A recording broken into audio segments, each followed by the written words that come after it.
muito bom dia para você que nos acompanha pela Pop TV em Sobradinho e também em Porto Alegre, a você que nos escuta na Rádio Cultural FM no Rio Grande do Sul e em Santa Catarina, ou está ligado, é claro, nos canais do ICL. Sejam todos muito bem-vindos e bem-vindas a mais um Mercado e Investimentos. Eu estou aqui hoje substituindo a Débora, mas olha, é só por hoje, tá bom? Amanhã a Fera da Economia está de volta, gente, aqui no ICL Mercado e Investimentos.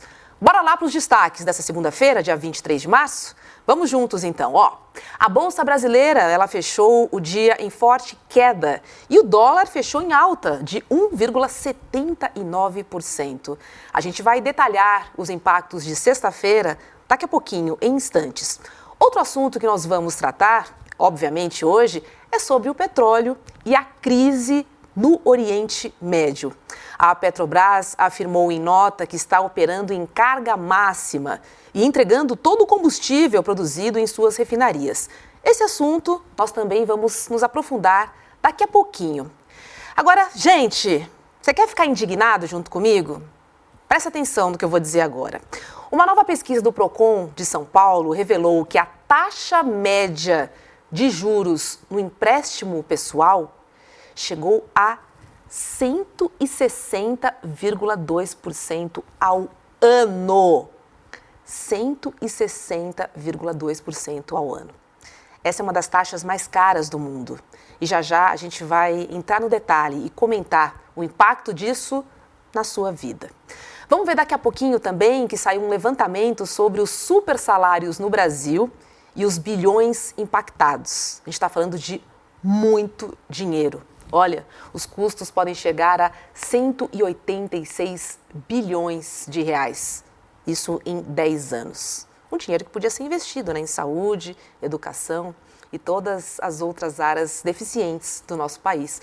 Em saneamento básico, né, sabendo aí que mais de 40% da população não tem, né, um escoamento do seu esgoto.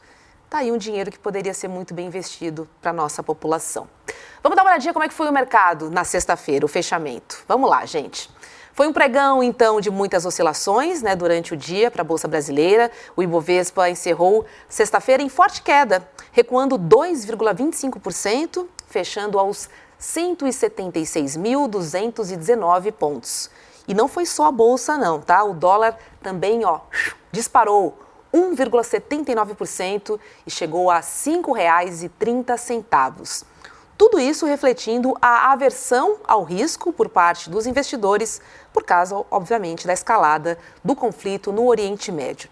Então vamos ver aqui na tela, olha, Ibovespa fechou em menos 2,25%, o S&P recuou 1,51%, o dólar subiu 1,79%, e a Nasdaq também encerrou negativa em 2,1%. É isso, gente. Sexta-feira foi um dia de oscilações e promete ser durante essa semana, pelo menos enquanto a gente tiver toda essa instabilidade no Oriente Médio. Vamos agora conversar sobre um pouquinho mais sobre essa questão do petróleo, minha gente. Quem está aqui conosco hoje para explicar todos esses desdobramentos da guerra e principalmente o impacto disso nos combustíveis é o professor Marco Antônio Rocha. Bom dia, professor. Seja muito bem-vindo ao ICL Mercado e Investimentos. É um prazer. Bem, bom dia, Roberta. Bom dia a todo mundo que está acompanhando aqui a gente nessa manhã de segunda-feira. Professor, o conflito no Oriente Médio, né, ele chegou com força total nas bombas de combustíveis. A Petrobras suspendeu os leilões de diesel e gasolina, o preço do barril de petróleo aumentou bastante e o governo Lula, ele correu para anunciar algumas medidas, isso para conter os preços. Professor, a gente ouve muito falar em diesel, gasolina e gás natural. Agora, para a gente explicar desde o início, por que o diesel é o combustível que mais preocupa o governo nessa crise? E qual é o papel dele na nossa economia, principalmente no dia a dia? Bem, não preocupa só o governo brasileiro. Na verdade, o diesel é o que mais preocupa no cenário internacional também. Por quê? Porque os estoques reguladores estão muito baixos, né? Estão abaixo da média. A gente tem um gargalo de refino global no diesel em relação à demanda e ao crescimento da demanda. e esse é o combustível que mais assusta, né? No caso brasileiro, o Brasil importa cerca de 25% do diesel que consome.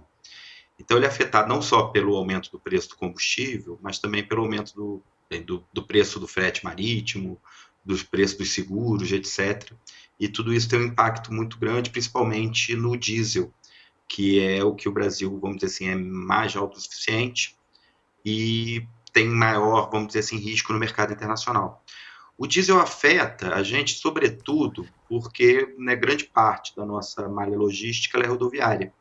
Então, o diesel tem vamos dizer assim, um papel, um aumento do custo do diesel, tem um papel de disseminação desse aumento de custo para quase todos os setores da economia, em especial aqueles setores que são mais intensíveis em frete e que precisam, vamos dizer assim, fazer suas entregas mais no curto prazo. Notoriamente alimentos, né? Isso é o que mais preocupa, quer dizer, o impacto do diesel, do aumento do custo do frete nos alimentos, ele é quase que imediato. Então, é esse o cenário que o governo preocupa mais. Em relação aos outros combustíveis, o cenário muda um pouco de acordo com o combustível que a gente está olhando, né? Quando a gente está falando, por exemplo, de petróleo bruto, né, a possibilidade de refino para gasolina, a situação é um pouco mais estável, né? A gente tem estoques globais que conseguem, pelo menos no curto prazo, né, diminuir esse impacto do conflito no Irã. No gás natural, o problema talvez seja um pouco mais grave também, já que o bombardeio dos campos de Parsul e de Ras Laffan, né, que são os principais produtores de gás natural do mundo, quer dizer, os dois principais campos produtores de gás natural do mundo, vai afetar estruturalmente a oferta aí no médio prazo de gás natural. Então, esse é o cenário. Ele se torna cada vez mais preocupante a depender do tempo que a guerra vai durar, né? Se o conflito cessar logo, esses problemas e as medidas que, vamos dizer assim, prudenciais que o governo e a Petrobras estão tomando, elas resolvem parcialmente o problema. Em uma guerra curta, a gente consegue navegar, por isso, sem grandes problemas, sem grandes impactos inflacionários. Se a coisa perdurar, aí o cenário pode ficar um tanto crítico para a economia brasileira. Professor Marco Antônio, vou fazer uma pausa breve na nossa entrevista para chamar uma notícia que chegou na nossa redação com o Kleber Lourenço. Kleber, é com você. Débora, tudo bem? Bom dia, comunidade do ICL também. Saiu agora uma decisão da Procuradoria-Geral da República defendendo que o ex-presidente Jair Bolsonaro seja enviado para a prisão domiciliar. Eu vou ler um trecho da decisão porque ele fala sobre questões de saúde também do ex-presidente. Ao ver da Procuradoria-Geral da República, está positivada a necessidade da prisão domiciliar ensejadora dos cuidados indispensáveis ao monitoramento em tempo integral do estado de saúde do ex-presidente, que se acha comprovadamente sujeito a súbitas e imprevisíveis alterações perniciosas de um momento para o outro.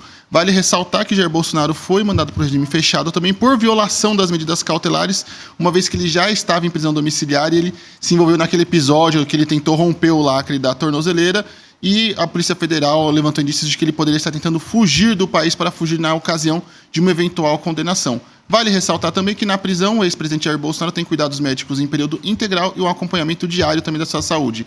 E que quando ele tentou romper a tornozeleira, ele estava sozinho em casa, ou seja, na prisão ele teria condições muito melhores de acompanhamento do que na sua própria casa. Cabe agora a decisão do ministro Alexandre de Moraes para efetivar se ele vai, de fato, ir para a prisão domiciliar em sua casa ou se vai se manter na prisão na Papudinha. Roberta.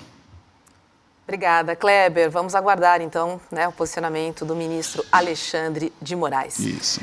Deixa eu chamar novamente o professor Marco Antônio para a gente continuar a falar sobre os impactos desse conflito no Oriente Médio aqui no Brasil. Porque a Petrobras diz que está entregando tudo que produz, e até antecipando algumas entregas. A ANP diz que não vê risco de desabastecimento, mas o mercado fica nervoso e a gente sabe que os preços sobem. Quem está com a leitura correta da situação, professor? E o que explica essa divergência aí de narrativas, A gente corre o risco real de desabastecimento no Brasil e também no mundo? Bem, vamos assim por partes, porque tem muita coisa aí envolvida. Uhum. No curto prazo, a gente sempre tem um componente especulativo. Quer dizer, o mercado está aposta, tenta mover o preço um pouco para cima, aposta na possibilidade de aumento de preço. Então, a gente tem um caráter especulativo no curto prazo que tem esse efeito de volatilidade no preço. A possibilidade de desabastecimento vai depender muito, como a gente comentou agora há pouco, da duração do próprio conflito. Né? No curto prazo, as medidas prudenciais da Petrobras, evitar que o setor privado faça estoque, né, restringir a compra de diesel, né, em cotas, etc., faz com que o mercado, vamos dizer assim, seja contido em relação à possibilidade de especulação com estoques, que seria mais grave do que a especulação com preço, e isso permite que a gente, no curto prazo, se acomode a esse cenário de incerteza internacional. No caso do prolongamento do conflito, é que o cenário fica mais crítico, né? Porque a gente necessita da importação de diesel, a gente tem baixa capacidade de refino para responder à demanda doméstica, e o cenário internacional também não é muito alentador quando a gente olha a oferta global de diesel e o que está acontecendo com ela. Então, a possibilidade de desabastecimento, vamos dizer assim, no médio e longo prazo, a depender do conflito, existe. Ela não está colocada nesse momento, né? O que a gente vê é um comportamento muito mais especulativo do preço do que uma possibilidade real no curto prazo de desabastecimento, mas, a depender do conflito, essa possibilidade pode realmente se tornar real. Realmente se estender, professor, queria trazer aqui uma previsão, porque o governo, né, falou sobre a isenção de PIS e COFINS. Agora, qual seria a próxima linha de defesa que o governo teria? Qual seria a outra carta na manga que o governo teria para proteger os consumidores brasileiros? Bem, o governo já vem acenando, né, junto com a Petrobras, para uma série de medidas que são fundamentais nesse momento. Né? Restringir a compra e o fluxo de compra do setor privado, como a gente comentou, quer dizer, isso evita que o setor privado faça estoques especulativos, reduzir os tributos, né, fornecer alguns subsídios, né, e possibilitar, vamos dizer assim, que o setor privado se acomode em relação a isso. Em um cenário mais, vamos dizer assim, mais drástico, de um prolongamento da guerra, não teria muito o que o governo fazer. Quer dizer, existem possibilidades de rastreamento, otimização da logística, etc., que demoram um tempo para ser implementados, mas realmente a posição do Brasil em relação a óleo diesel ela é um tanto complicada, né? Em relação, sobretudo, ao cenário que está se formando no cenário internacional.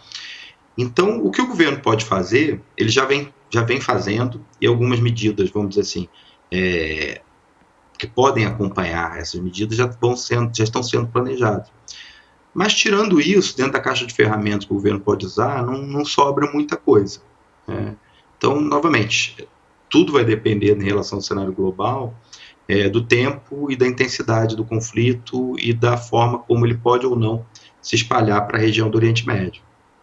Marco, e essa história pode se tornar aí um dos maiores choques, né, energéticos da história. Talvez até maior, né, que os choques dos anos 70. Queria te ouvir o seguinte, na dependência, né, do Estreito de Hormuz, que todo mundo sabia, que poderia inclusive se tornar um risco, por que ninguém quis enfrentar? Por que ninguém quis resolver este problema? Porque é complicado a gente ficar dependente de um país, né? Bem, tem uma coisa que é a disponibilidade, vamos dizer assim, a distribuição geográfica da reserva. Não tem muito como a gente fugir disso. Né? O Brasil, ele poderia ter se preparado, e ainda pode se preparar melhor, por um cenário de crescimento da incerteza global. Né? Quer dizer, o conflito no Irã não foi um evento isolado. Né? A gente está vendo, na verdade, uma série de choques de custo, uma série de choques de insumos internacionais provocados pelo cenário de incerteza global. Né? O que resta para o Brasil é se posicionar melhor diante disso, né? Aumentar sua capacidade de refino, investir na adequação de refino à produção doméstica, né? Investir em estoques reguladores maiores, já que o cenário internacional mudou e mudou estruturalmente. Né? Tudo isso pode ser feito em termos de resposta do Brasil a esse cenário global. Mas o cenário global que está colocado, né, dificilmente ele vai mudar nos próximos anos. O que a gente está vendo é que, na verdade, todos os agentes privados e os estados nacionais estão se preparando justamente para esse cenário de maior incerteza, de maior choques internacionais e a forma como isso vem, na verdade, afetando o poder de compra das famílias, a capacidade de investimento das empresas. Então, o cenário internacional mudou muito. E esses choques, seja via o Estreito de Hormuz, ou, por exemplo, o conflito da Rússia com a Ucrânia, essas coisas vão se tornar cada vez mais recorrentes. Então, está na hora de planejar, está na hora de aumentar o investimento, a adequação do nosso parque de refino a esse novo cenário internacional, a buscar fontes alternativas, parceiros alternativos. Né? É isso que o Brasil pode fazer enquanto país. Pois é, e investir também, né, em energia limpa, talvez esteja aí uma grande oportunidade forçosa, né, para esse olhar mais atento e esse investimento na energia limpa, não? Eu gostaria de acreditar que sim, mas Pela eu sou dor, um pouco né? mais pessimista em relação a isso. Por quê? Porque que acontece? O aumento da oferta de energias renováveis está muito condicionado à capacidade dos sistemas elétricos nacionais se adaptarem a isso, ao ritmo da inovação tecnológica na redução de custos, né, a capacidade de melhorar o despacho de carga das energias renováveis, uma série de questões técnicas que provavelmente serão resolvidas, mas que tomam um certo tempo. Então, dificilmente, a mudança, vamos dizer assim, dos preços relativos no curto prazo vai alterar esse ritmo de adoção das renováveis. O principal impacto que vai se ver em relação a esse choque está muito direcionado à capacidade do consumo das famílias, a forma como isso afeta o poder de compra das famílias, a forma como isso afeta os custos industriais. Então, esse cenário está muito mais colocado do que uma possibilidade de aceleração da troca dessas energias fósseis, né, desses combustíveis fósseis por energias renováveis. Né, a questão está muito menos ligado vamos dizer assim, aos preços relativos e muito mais ligado à capacidade dos países de assimilarem essas novas tecnologias. Então, no curto prazo não tem muito o que fazer. Né? No curto prazo é difícil substituir combustíveis fósseis. Na verdade, a movimentação que a gente está vendo em torno das energias renováveis está sendo muito mais em termos de uma complementaridade como fonte de energia em relação aos combustíveis fósseis, muito menos do que a sua substituição. Quer dizer, os subsídios, por exemplo, para combustíveis fósseis continuam altíssimos, e esse cenário dificilmente vai se alterar pelo choque de preços. Então, infelizmente, é a situação que se coloca, e é isso que a gente... O ponto positivo seria se a gente entendesse esse momento, e entendesse a emergência climática e a forma como a gente tem que se movimentar muito mais rápido para outro cenário. Sim. Entender como uma oportunidade também, né? Porque a gente está pensando muito a médio e longo prazo. Eu entendo que não vai resolver a situação de hoje, mas o quanto menos dependentes formos, né? Assim, é melhor para o mundo e para as economias também, né? Como um todo. Agora, mudando completamente de assunto, deixa eu te fazer uma pergunta para você que está aí do outro lado. Você gostaria de ganhar 160% de juros ao ano? Gente, obviamente que eu gostaria, acho que o baile todo gostaria. Agora, esse número chama atenção, não chama? Me lembra de cheque especial, imediatamente assim. Gente, essa taxa que eu estou falando, né, de juros, que os principais bancos do Brasil estão cobrando, ela é um absurdo, porque ela funciona no empréstimo pessoal. Segundo uma pesquisa do Procon de São Paulo, para você ter uma ideia do que isso significa na prática, se você pegar um empréstimo hoje, em um ano, você pode estar devendo mais que o dobro do que você pegou emprestado. Em um ano, você pode estar devendo mais que o dobro do que você pegou emprestado. Isso inviabiliza qualquer empréstimo, né? Vamos dar uma olhadinha nas informações que a gente tem aqui no telão, tá? A pesquisa foi feita para clientes não preferenciais. Então, se você é cliente Plus, Gold ou Mega, talvez essa taxa seja um pouquinho diferente. Na tela a gente tem aqui, que a menor taxa foi de 6,72% e a maior foi de 9,99%. Na média do mês deu 8,30%. E a taxa equivalente no ano fica então em 160,20%, como eu comentei. Falei também do cheque especial, né? Olha aí, A situação também não é muito diferente, não. O mês ficou em 8% de taxa. E a média ao ano chega a 151,82%. esse número é um absurdo para a gente rodar a nossa economia. E aí, professor, eu te pergunto, por que os juros no Brasil são tão maiores do que em outros países? O que explica essa diferença? Essa é uma decisão mais econômica que política ou talvez mais política que econômica? Olha, essa é a nossa eterna pergunta, já faz uns 30 anos, né, pelo menos. O que acontece, né? Se a gente pensar em termos de uma economia aberta, né, que não tem restrições de fluxo de capital, etc., um pouco como funciona a economia brasileira, a gente está falando que a taxa de juros interna tem que cobrir pelo menos a projeção de inflação, o risco país, né, o risco daquele empréstimo, né, o risco daquele tomador de empréstimo, e o custo de oportunidade da taxa de juros de menor risco. No caso do nosso exemplo, a gente pode usar a taxa de juros dos Estados Unidos. Se a gente fizer essa continha, a gente percebe que a taxa de juros no Brasil teria que ser algo pelo menos em torno de 9% a 10% em termos nominais. Né? Ela está em 14,75%, se eu não me engano. Ou seja, economicamente, a gente consegue entender uma taxa de juros que o Brasil deveria praticar algo em torno de 9%, 10%, que estaria muito próxima do patamar do restante, por exemplo, das economias da América Latina. Seria muito semelhante, por exemplo, se eu não me engano, à taxa de juros da Colômbia, por exemplo. E aí, diante disso, a gente tem algo em torno de 4 a 5%, 4 a 5 pontos percentuais, que são decisões da política monetária, ou seja, são decisões políticas. São decisões a respeito de como o CMN define a meta de inflação, a como o Banco Central entende o comportamento da política monetária em relação aos agentes de mercado, aos modelos que o próprio Banco Central utiliza, né, para medir a inflação projetada, etc. Mas são decisões, tudo bem, tem algum cunho, obviamente, técnico, mas são, acima de tudo, decisões políticas. Então, a gente está falando, justamente, dessa franja ali de 4% e 5% que tornam as taxas de juros no Brasil entre as maiores do mundo. Se eu não me engano, entre os emergentes, a taxa de juros real do Brasil é algo em torno da quarta, quinta maior do mundo. Está atrás de Argentina, está atrás de Rússia, está atrás de Turquia, por exemplo.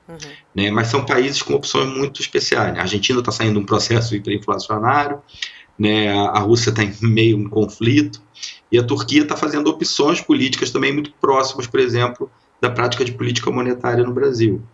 Então, essa resposta é um pouco dos dois lados. Né?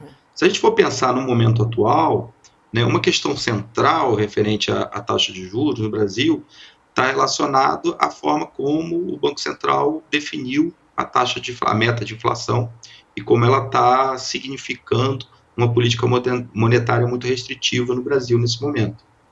Né? E fora as projeções de inflação, que agora, como a gente discutiu agora há pouco, em relação, por exemplo, ao conflito do Irã, tendem a piorar. Então, esse é um pouco o cenário quando a gente olha a política monetária e a taxa de juros praticada no Brasil. Agora, professor Marco Antônio, vamos falar um pouquinho sobre as fintechs, né, e os bancos digitais, que eles prometeram revolucionar o setor bancário no Brasil. Essa foi a promessa. O Open Banking prometeu acabar, por exemplo, com o monopólio dos dados bancários e dar autonomia de negociação para o cliente. E tudo isso poderia deixar o crédito mais barato. Mas passamos aí alguns anos e essa promessa, de fato, não se concretizou. O mercado acabou se acomodando com essa estrutura de juros, me parece, né? Por que é tão difícil mudar esse cenário, professor? O debate sobre fintechs começou lá mais ou menos em 2017, ganhou bastante força eu me lembro, em 2018, né, como uma forma, vamos dizer assim, de forçar a redução dos spreads a partir do aumento da concorrência dentro do setor financeiro brasileiro.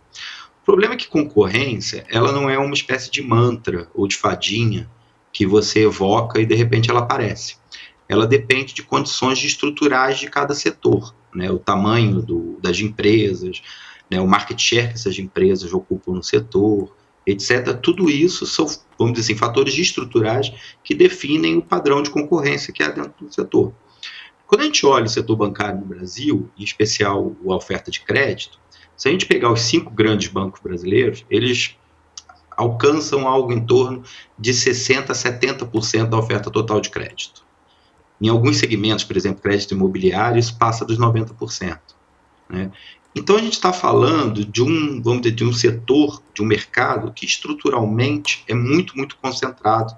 No caso brasileiro, em especial, muito, muito concentrado. Então, quando a gente fala da possibilidade das fintechs aumentarem a concorrência nesse setor no Brasil, a gente está falando de uma franja de mercado de em torno de 30 e poucos % desse mercado. Achar que o aumento de concorrência nessa franja vai mobilizar o aumento de concorrência e a pressão sobre a concorrência em todo o restante do mercado é meio que imaginar o rabo abanando o cachorro, né? É uma inversão de lógica que não faz muito sentido, pelo menos no curto, médio prazo. Quer dizer, pode ser que o comportamento das fintechs e a pressão concorrencial das fintechs force uma redução do spread, e isso vai demorar muito, muito tempo relacionado ao tamanho da franja de mercado que os grandes bancos ocupam no Brasil.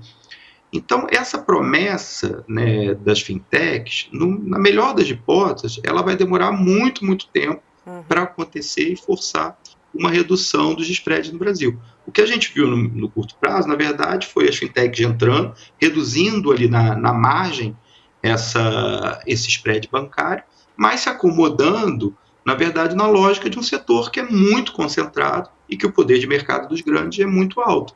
Então, não tem porquê também as fintechs entrar jogando esse peso, né, lá para baixo, esse spread lá para baixo, se o setor como um todo ainda vai continuar se comportando como um setor oligopolizado. Então, na minha opinião, isso não faz muito sentido, esperar que só a ação das fintechs possa reduzir o custo do spread no Brasil. Pois é, professor, é um grupo muito pequeno que controla, né, e faz de tudo para a manutenção desse grupo, né? Quando chega alguém de fora, realmente é um incômodo, né? Ainda mais com promessas que não se cumprem. Professor Marco Antônio Rocha, muito obrigada, viu, por estar conosco nessa manhã aqui no Mercado Investimentos. Um bom dia. Bem, bom dia para todos e todas, bom dia para você, Roberto, também. É sempre um prazer, uma alegria esse convite para participar aqui do programa de vocês.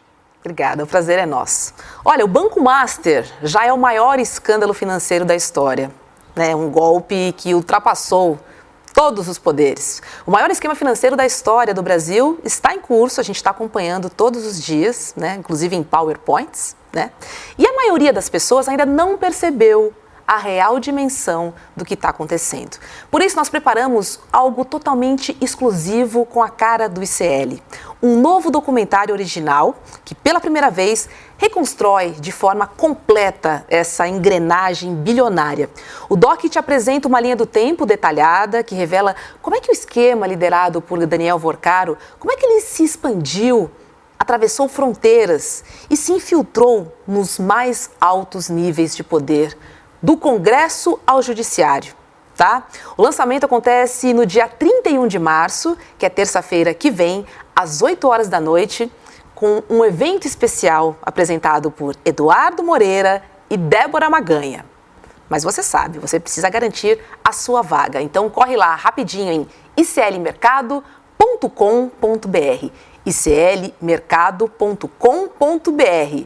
Vem aí o documentário do ICL, que vai revelar todo esse esquema de uma maneira muito simples para você entender esta fraude no nosso sistema financeiro, que extrapolou, inclusive, né, as páginas de economia, a gente tem visto aí com muita frequência. Fico por aqui neste ICL Mercado Investimentos, agora tem Rolê ICL diretamente do andar de cima do nosso prédio. Eu deixo com vocês Guga Noblar e William De Luca. Beijo e obrigada pela sua companhia e a gente se encontra aqui no ICL, é claro. Até lá. O ICL está em todo lugar, na palma da sua mão, na TV da sua casa e até nos seus ouvidos. Para ir além da manchete e mergulhar com apuração e contexto de verdade, acesse iclnoticias.com.br. Siga o ICL, compartilha e vem com a gente. Informação para quem pensa. Todos os dias, as principais notícias do Brasil e do mundo direto no seu WhatsApp, com informação de qualidade e sem fake news. Escaneie agora o QR Code e entre para o canal do ICL Notícias. Informação que importa onde você estiver.